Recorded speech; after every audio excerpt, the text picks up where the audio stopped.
No. Look it.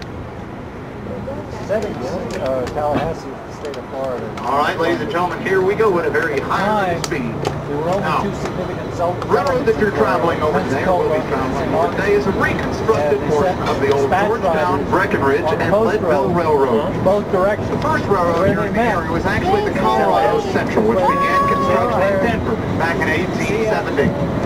It came westward following Clear Creek up to the town of Georgetown by 1877. Unfortunately, at that time, Colorado Central found themselves out of money. So the Georgetown, Breckenridge, and Leadville, the GB&L, was formed to build a connection between Georgetown and the rich mining towns of Breckenridge and Leadville, as the name might indicate to you. It continues to follow Clear Creek to the west here, up through Silver Plume, and continued west all the way to the town that's near present-day Bakerville. About 5. Now, our story would have ended here, as it did for many of Colorado's early mountain railroads. However, in the mid-1960s, planning got underway to build I-70 over there. As it was originally laid out, it would have come right up the center of this valley.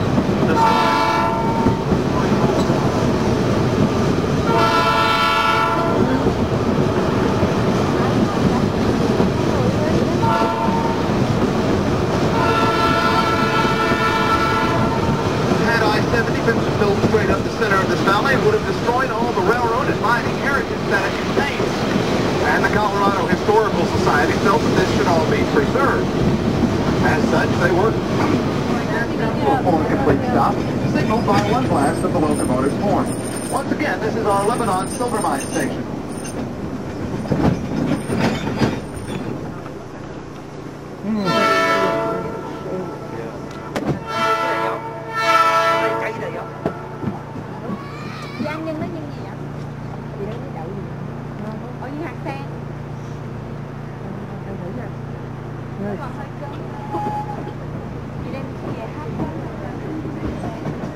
You're from Western Ohio, right? Western Ohio? No, her family's... Well, ladies and gentlemen, for those of you who have not taken the optional line tour, if you look over to the left-hand side of the train, as we cross over the beautiful bridge here, you'll note the group that just got off the train, gathering, actually wandering away now from the entrance to the Everett Silver Mine. The Everett Mine is a sister mine to the Lebanon Mine, while our tours are conducted.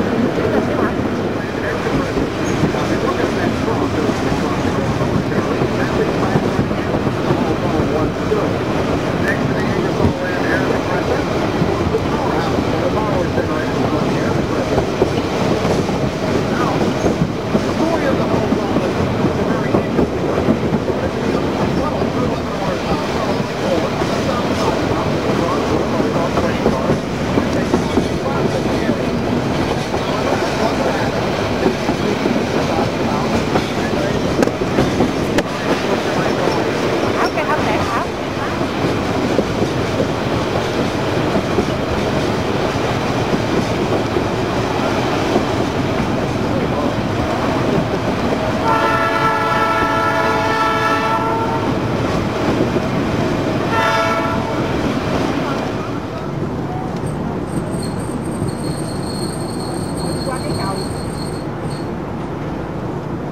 from the center span of the bridge, when you look down, if you choose to do so, you'll be looking 100 feet to the waters of Clear Creek below, and 75 feet to the lower track of the loop.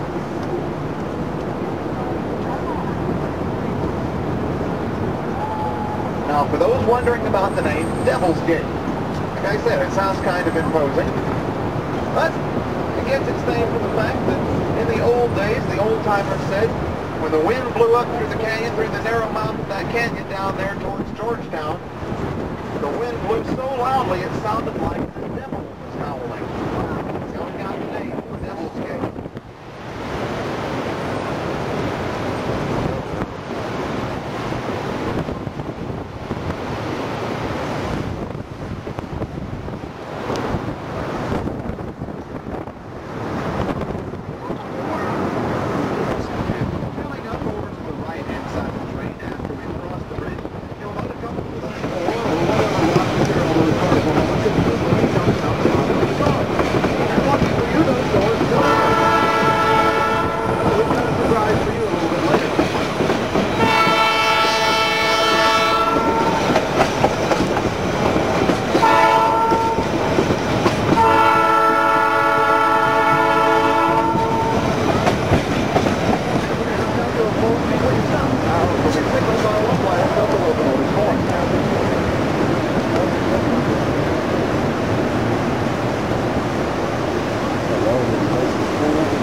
ra trước rồi.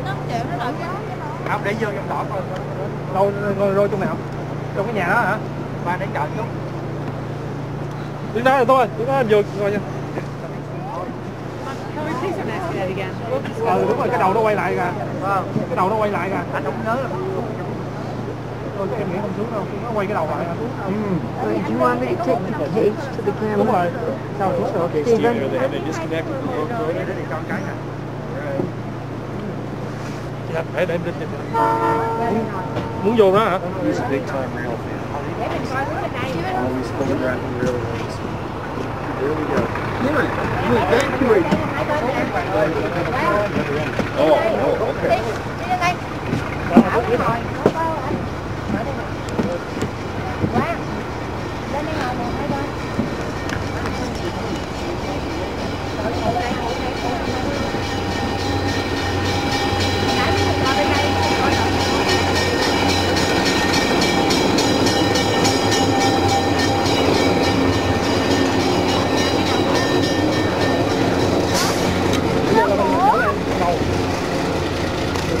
Cái đó đến gần quá nó án cái cục đó không thấy đâu. Cái này nó ở cái cục đó đó.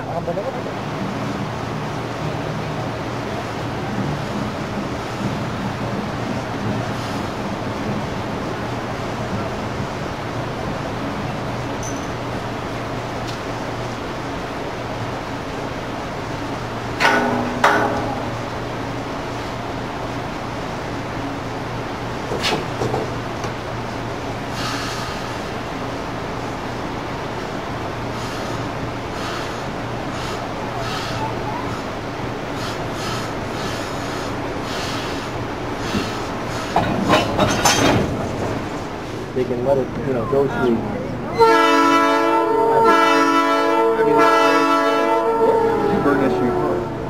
Yeah. Okay. St. Mark's in the horn, ladies and gentlemen. That's First interesting. train that's going to back up. Wait. So anyway, We're what going to get a happens? running start at You get, We're going to be back in you're underneath going the through bridge. that So we got to get a running fair view at it. and then what happens is Yeah. and they're actually fired up right here.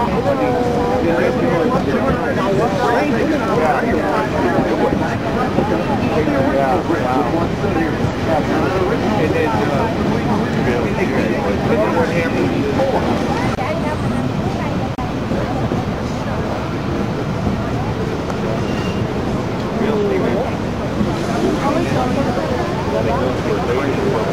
Yeah. Oh yeah, they got to know what they're doing. Well, the thing is, 20 years ago you could get retired skiing. And he was a retired Union Pacific engineer. And he said when he started was like the last year that they were still running steam locomotives. So he actually had run on steam locomotives.